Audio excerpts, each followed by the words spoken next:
All right, one of our last topics here today.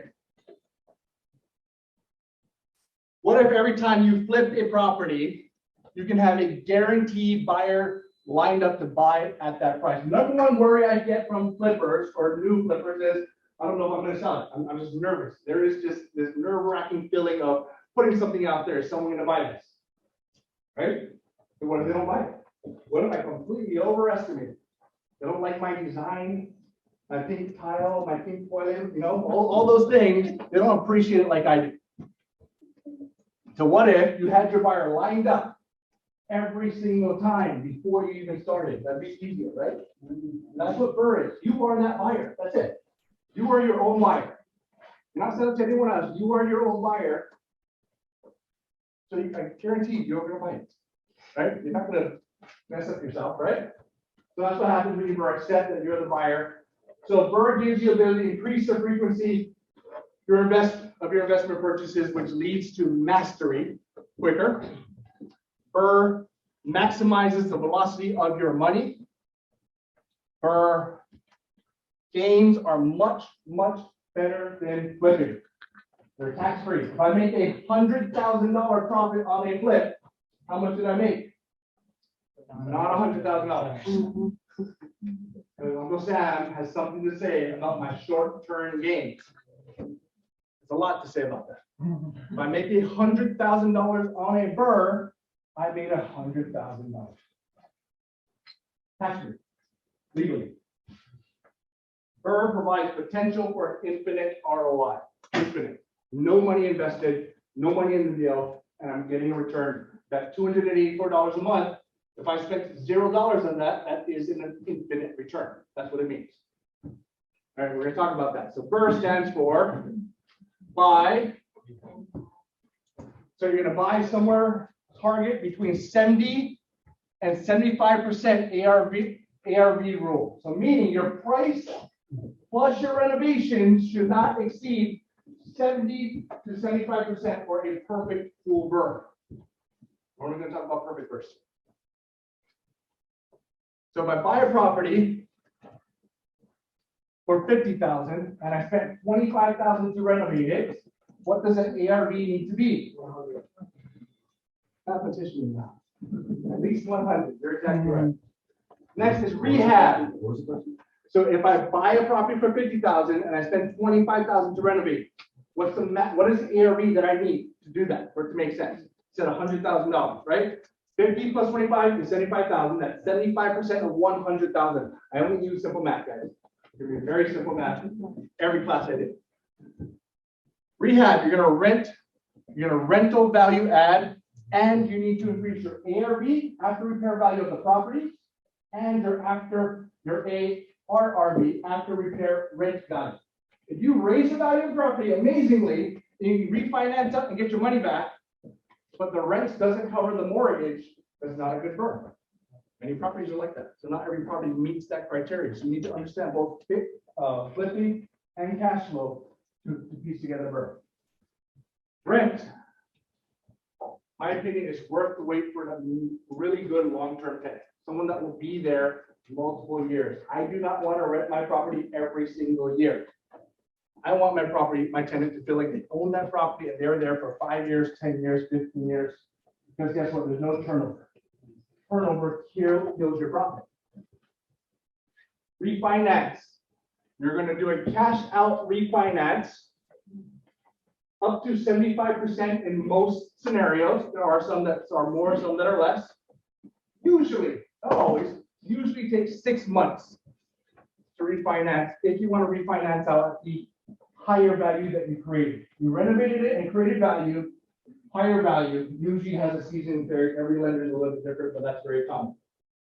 And then you're going to repeat. You're going to do it again. You're going to do it over and over again. I put my money in. I get it back. All my money's back. I have a property sale. Then I'm going to go to the next property. I'm going to put my money in. I'm going to get it back. Have that property. I'm going to go do it again. You do it every 6 months on average with one set of funds. If you have 2 sets of funds, you can stagger it. Here's our guest presenter today, Rookie.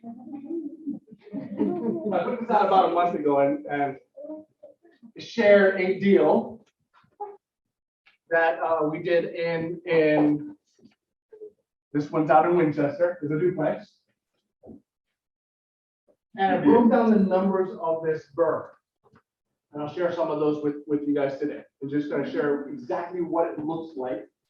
And it was a pretty good BRRRR. Not everyone works out exactly like this, but this is what it is. So we talked about creating money, creating value. And so we did B, purchase a duplex for $130,000 cash. It wasn't habitable. It was on the market at higher. This is an on-market deal. Wasn't habitable because there were some issues or potential issues. There was worry about structural issues. Wasn't sure, but there was worry. And so I'm not going to be able to have the time to get into detail on this today, but I mentioned every time I make an offer, I try to make multiple offers to the same seller at the exact same time. Could you phase yourself out? Yes. Here's an offer. I've got a better offer for you. Here's an offer. Just kidding. So I'll give you your price if you give me my terms. That will make you more money than anything you've ever heard. If you understand exactly what that means in real estate, I will give you a price if you give me my terms. So typically, I look at three scenarios. One is a cash purchase. Cash purchase typically is going to be the lowest price I'll offer because I've got to spend a lot of my own cash. And then I'm going to look at a traditional financing purchase, which doesn't cost a lot of money, takes a little bit of time, but it's got to meet some criteria of condition. It's got to meet some criteria of timing and appraisal and things like that. And it's not a guarantee for the seller, but I can offer a little bit more. Because guess what? It doesn't cost me $130,000. It costs me, I don't know, $30,000. Something else. I can do multiple things, right? So it makes sense. I'm making less money in the deal. Or if they're in a position that they can do seller financing, I can pay them way more. If they do 10% down seller financing for 5 years, I can give them more. I can give them $175,000. And guess what? It would have been the same return for me. Exact same. Because I knew I was going to pay a certain amount of lender closing costs and interest over a period of time. And if I just said, I'm going to give you that in the form of a higher price, you give me really good seller financing terms for a period of time, then I'd be okay with that.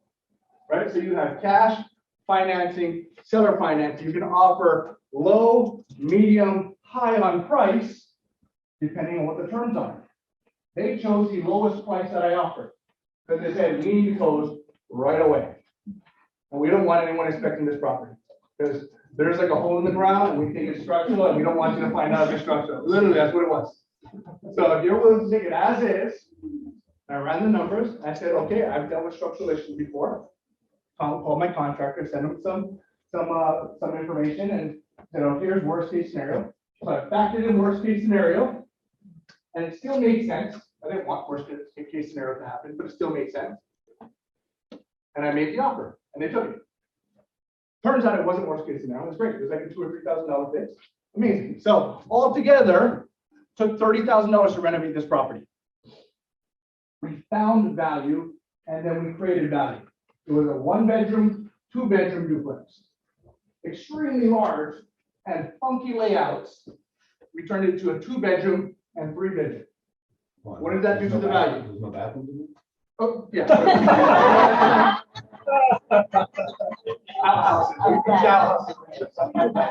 yeah, that's, I will clarify for you guys. 1-bedroom, 1 bath, 2-bedroom, 1 bath, turned into a 2-bedroom, 1 bath to 3-bedroom, 1 bath. Which completely created a different value set, completely, for the renters as well. Because guess what? You can rent something completely different as a 3-bedroom than a 1-bedroom. Turns out people pay more bedrooms. Who knew? And that's what we had to do. The space was there, no additions. We put up some walls, we moved some things, we made it happen. So we were able to do that for $30,000. We rented it out for about $33,000 a month, both combined. We refinanced it. It appraised at $298,000. So I spent 130 plus 30, it's $160,000 on this deal. I have two questions. Yes. One is, do you already have markets that you've researched that you identify as, they carry that kind of inventory that you can get, this kind of, and then two, how do you determine what the rehab budget's gonna be if it's out of your home base? Great question.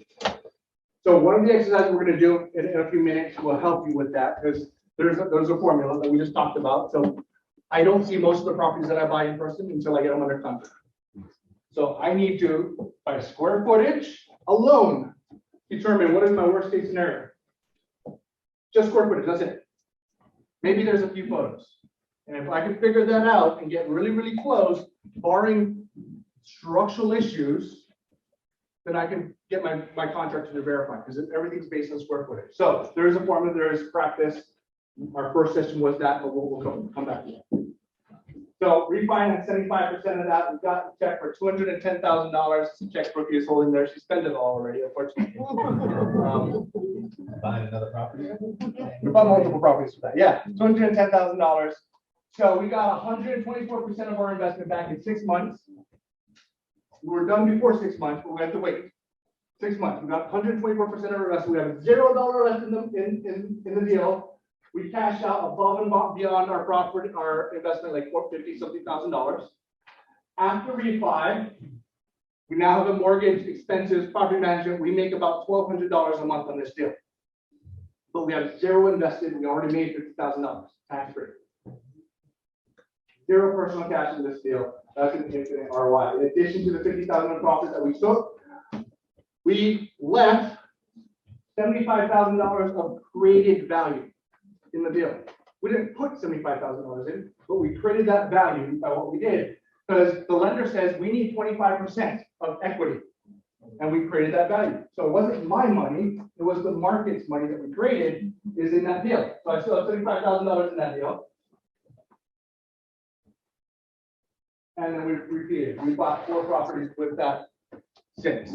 So that is what a BRRRR looks like. They don't all work out perfectly like this. We'll do a couple alternate scenarios real quick as we wind down. So simple math, case study. $200,000 ARV. You're going to buy a $100,000 cash purchase, $50,000 renovation budget. Rents for $2,000 a month. All right. So the refinance now in this scenario of 200,000, 75% of 200,000 is 150. Everyone with me so far? All right. So that means you're getting exactly 100% of your money back. You put $100,000 in plus $50,000 renovation, $150,000 back. So 100% of your initial investment for simple math. You're going to repeat that scenario. Numbers break down $2,000 of rent minus $1,000 PICI. Clearly, I just rounded up or rounded down. Just make simple math. Your reserves $320 a month. So you are at $680 positive cash flow in this scenario, which is about $8,000 a year. However, $8,000 a year with zero invested is an infinite ROI. Infinite. The best type of investment you can do. Did you say you rounded down just to get the numbers on that one? Both of these are round up or round down, right? Okay. So, but these are the closest for simple math. Okay. All right. However, what could go wrong in a BRRRR? Yes. That money left in if you overestimate the ARV. Overestimating the ARV, meaning it does not come in and appraise at what you think. Could that happen? Absolutely. What else could go wrong? Cost of rehab. Oh my God. I thought it was 50 and it was more. Has that ever happened? Yeah. All the time. What else? Lean cash price, you can't get it for 100 like more. What's that? Can't get the cash price at 100 like more. So you can't get, so we talked about the appraisal, right? Not the appraisal, rent, right? We need to rent at some point, because that's going to be cash flow. All right, it doesn't rent for as high as we thought. Right? These are all scenarios that could happen, could go wrong. We're going to break them down one by one real quick. Increased renovation costs, lower ARV than expected, and lower rent than expected. All right, so first scenario, BRRRR, you're over budget on renovation. Exact same scenario that we talked about. That was the perfect BRRRR. Now this is, instead of $50,000, like your contractor messed up, like he just forgot something altogether, turns out, that $10,000 more. So it's $60,000 instead of $50,000. You're gonna run the numbers. You're refinance out, all right, still getting $150,000 out, but now you have $160,000 in. So you are, everything the same, you're leaving $10,000 in the deal. Terrible. You back away? Don't do that deal, right? $10,000 in the deal, you're getting $8,000 a year passive income divided by $10,000. You are at an 82% ROI every year. Would you do that deal? All right, but you messed up. All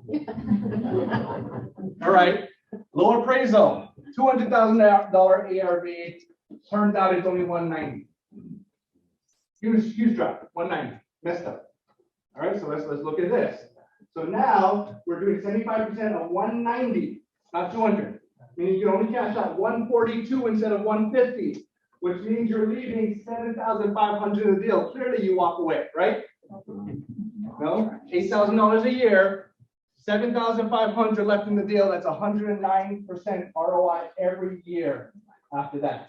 The rehab budget was added. Yeah, this scenario, rehab budget, that's exactly. All right, but you messed up.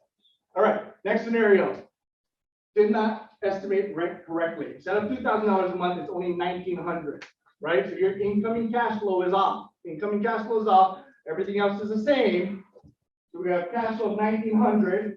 So you have $7,000 instead of $8,000 of positive income, but you still got $0 invested in the bill, invested in the deal. Still infinite ROI. But it's not as good as you thought, so you walk away. Third. What about a perfect storm? All three of these happening. What do you guys think? All three of these happening, I'm going to give you one option to walk away. Like everyone's going to buy this deal, or they're going to walk away right now. If low rent, over budget, and doesn't appraise, all three happen. You still buy. Ooh. Tell you what, only music. Perfect storm. All three of these happening. Low rent, 190 instead of 200,000. Low appraisal, 190 instead of $200,000. $60,000, $10,000 over budget. $1,900 instead of $2,000. You break all the math down, and it still comes out to, all right, $7,000 of cash flow. You left $17,000 in the deal. It's terrible, but you're still at a 41% ROI. If you could get a 41% ROI on your investment, we're not talking about appreciation, we're not talking about tax savings and depreciation yet, we're not talking about any of the other wealth triggers that real estate does. 41% ROI, and you messed up. I'm gonna tell you, you messed up on this. Do you still do that deal? Yeah. Absolutely. Yep. So this allows you to recycle your money, allows you to become better at what you do as an investor. It's not for everyone, and definitely not to start with. We'll talk about that though, the benefit of it. So the shark, start with the shark. The BRRRR creates the velocity of money. So the key is it allows you to do more deals than you might have the money to do right now. Because let's say you put all your money in the deal, you just leave it there, like most people do. Okay, but now you're done. Now you got to go save up another $36,000. It's a lot of ramen for the next year, right? But this allows you to do something optional if you want. You do more deals with the same money over and over and over and over again. I like to earmark dollars and actually see how many times I have bought properties with those exact same dollars. My goal is to just keep rolling it over and over again. Yes. Do you consider time to be a big problem? Consider what? Time. You can't sell it when you want to sell it. Well, you don't get. So we're not selling it. Well, My goal is to never sell a property ever. so you can't pull out. Buy, don't sell. Yeah. Yeah, so absolutely, you got to make sure you got to get it to refinance, right? So we talked about a scenario where it doesn't come up with a value. These are shorter time periods. These are typically 6 months or less. So that allows you to hopefully avoid something, far in the future that you can't predict, but over the next 6 months, you feel good about it, you go for it. There is risk involved, absolutely.